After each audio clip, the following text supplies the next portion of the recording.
I think Smithy said it best on Twitter. Every blank year is the same.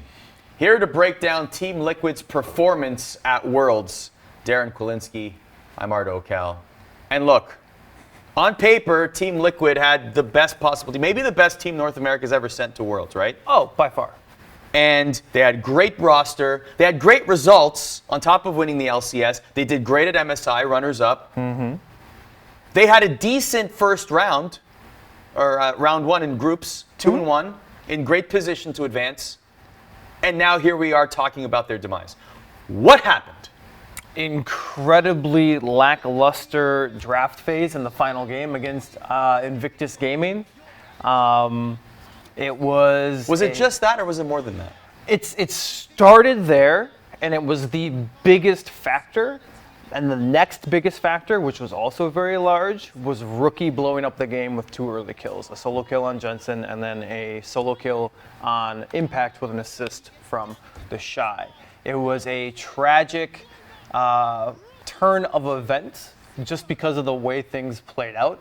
And if you'll permit me, I'd love to bring you through their genius draft and how they really took Liquid off of the Rift before anyone even loaded it on. Okay, so this is what we're pointing to as the pretty much the main reason Team Liquid faltered at Worlds was this particular draft, second game in groups against Invictus Gaming. Take us through it. And the reason that I believe that this is one of the biggest reasons is they had a lead against Invictus Gaming in their first game. They went very even toe-to-toe, punch-to-punch until a late game team fight turned things into Invictus Gaming's favor.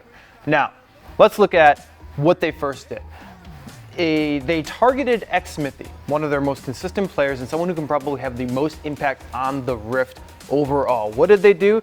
They first ban Jarvan and Skarner, and then they take away Rakan for Core JJ. Then, because they're on blue side, they first pick Gragas. That's 3 picks off of the field for Smithy, and Gragas is one of the best junglers in the game right now. He was the jungler that gave Invictus Gaming a problem in their first meeting. So they immediately cover up for Ning, who's one of their worst players, still a great player, but probably their weakest link. They cover up for him by giving him a power pick on Gragas. So what does TL do? Okay, we have 2 picks next. What do we want to do? Let's play through our bottom lane. Okay, we're going to pick Xayah, a very strong pick for double lift. He has a 72.7% win rate across the summer split and Worlds with that champion. Very strong. The problem is who they pick for Core JJ. They put him on Nautilus. Nautilus is a very strong and safe laning option for Xayah. Can take a lot of the hits, can pressure a little bit, helps a little bit with the engage, but does the hook. The hook is kind of hard to land. You got to get through the minions, all that kind of stuff. The problem is Core JJ has a 25% win percentage on Nautilus. He's played 4 games total, including that one, across the summer split and Worlds. Why on earth do you shoot yourself in the foot like that and put him on a low win percentage champion? Yes, his Rakan is banned, but his Nautilus probably isn't the best choice there. So that's mistake number 1. Moving on, Invictus Gaming, this is where things get really crazy. They respond with 2 more power picks of their own. That's Kai'Sa for Jackie Love, one of his best champions, and Qiyana for Rookie. Qiyana is the champion at Worlds right now who you probably will see 100% picked or banned. She has the ability to overtake a game by herself. You saw that with the solo kill onto Jensen. He immediately went back, got mobility boots, went up the river. The timing was so perfect. A few seconds before he hit the river, Rookie hit the river, the scuttle crab died out. They had no more vision in the middle of the river. There was still a ward for impact in the bush, but the scuttle crab would have given him an extra few seconds, been like, oh crap, I got to get out of here. But because the scuttle crab had timed out and they timed it perfectly and it was just immaculate. I don't know if it was by happenstance or by just big brain move there. 2 kills. Go with the 200 IQ. Yeah, exactly. So within the span of a minute and a half, Rookie won 2 lanes in a do or die match with 1 pick of a champion. That I don't understand why you let that champion go through. I think you take away one of the bans that they were going for and you get rid of the Qiyana immediately. Next, They counter with LeBlanc for Jensen in that draft. Not a terrible pick. I think that that's fine. His LeBlanc has an 80% win rate across Summer and Worlds. Okay. Sure, okay, he can perform well there. But that opens up more banning opportunities for Invictus Gaming on Xmithie. And what do? They ban Lee Sin. And now who do you put Xmithie on? We don't even know yet. Let's go to the next phase. Syndra and Lissandra bans for Team Liquid. Why? Why a Syndra and a Lissandra ban? They already have their mid laner in Kiana, and Syndra is a mid laner, although Jackie Love did play her once at Worlds in the bottom lane. But they already have Jackie Love on Kai'Sa. And there's no way Invictus Gaming is going to move Ning off of Gragas to put Kiana in the jungle. So why in the world are you banning Syndra? Then they banned Lissandra, which is just a completely off-kilter ban. Like it felt like. So this was a very poor draft. Exactly, Like, and it just felt overall. rate it overall, like in terms of poor drafts that you've seen. Oh, I think that this is probably going to be like the draft that is referenced on what not to do in terms of a do or die situation, because they were banning things that they were scared of, that they felt they were weak against, rather than what the champions were that the other players were good on. Right. Which And- is exactly what they did with Xmithie, and they took out the Jarvan, the Skarner, the Lee Sin, and they picked away the Gragas. What about characters or legends that were not banned? I mean, Vladimir was in play, for example, and Vladimir was great for Invictus Gaming in their first matchup against Team Liquid. Were you surprised at that? I was, and the fact that they didn't use that Syndra and Lissandra ban on banning away the Vladimir was kind of baffling, especially since they banned both Vladimir and Kiana in the two prior games against AHQ and Damwon. So I think what really needs to happen is they need to really pay attention to that draft. And I think they tried to adjust when they saw that, all right, they're banning on Xmithie.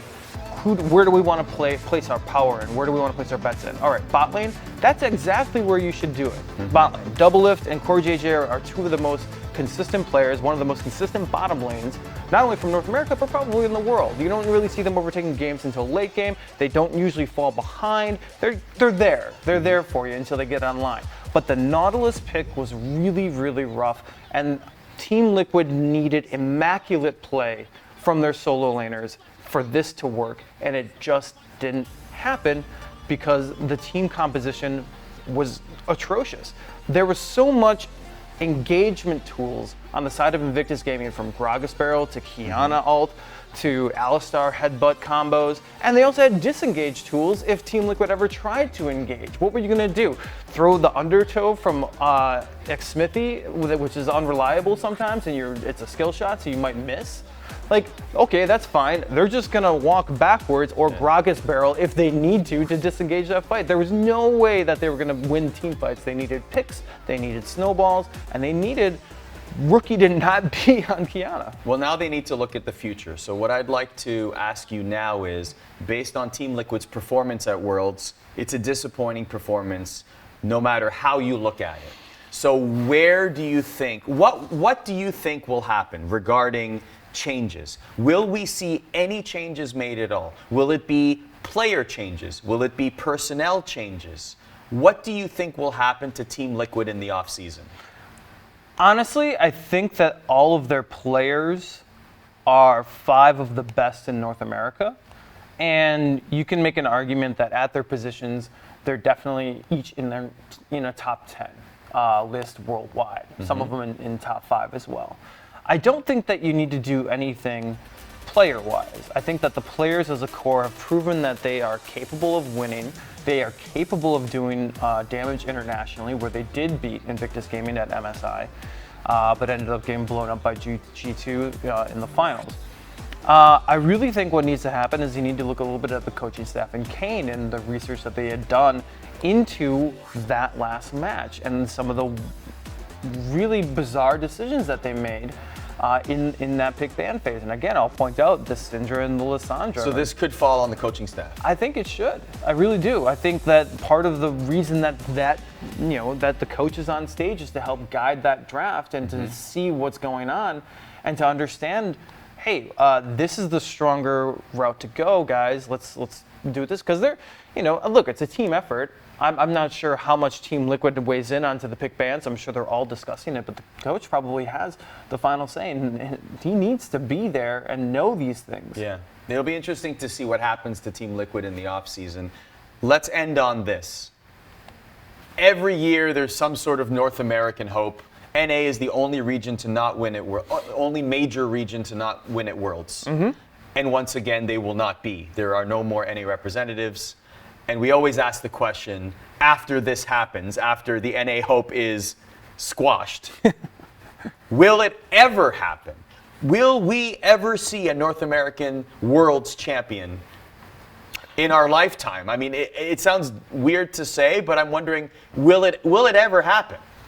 You know, I think it's a fun question to entertain. I think I'm reminded of a tweet that actually Slasher put out about how everyone who wants North America to win Worlds, to do well at Worlds, to really at least get to a final, he made a good point. It's only going to get harder. A lot of the young esports talent are playing things like Fortnite or Apex or Call of Duty or Overwatch, right? In North America. Yeah. I mean, there's a lot of options now for people to become an esports professional or a streaming professional. And while League of Legends remains one of the most popular games in the world, if not the most popular game in the world, people enjoy different things. And I think that's a really good point. So will it ever happen?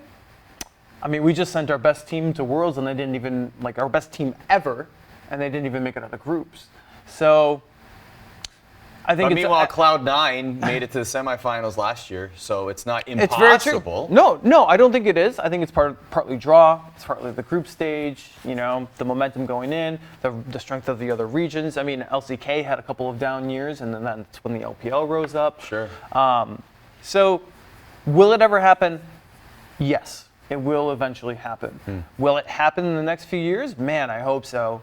I mean, Worlds comes back to the United States in 2 years, so hopefully then, home soil. Here's what I would like to see from you in the comments. Pick a decade. Pick a decade from, let's say, 2020 to 2030, 2030 to 2040, 2040 to 2050, 3000 to 3010. Be as creative as you want. Pick a decade where a North American team will finally win at the League of Legends World Championships.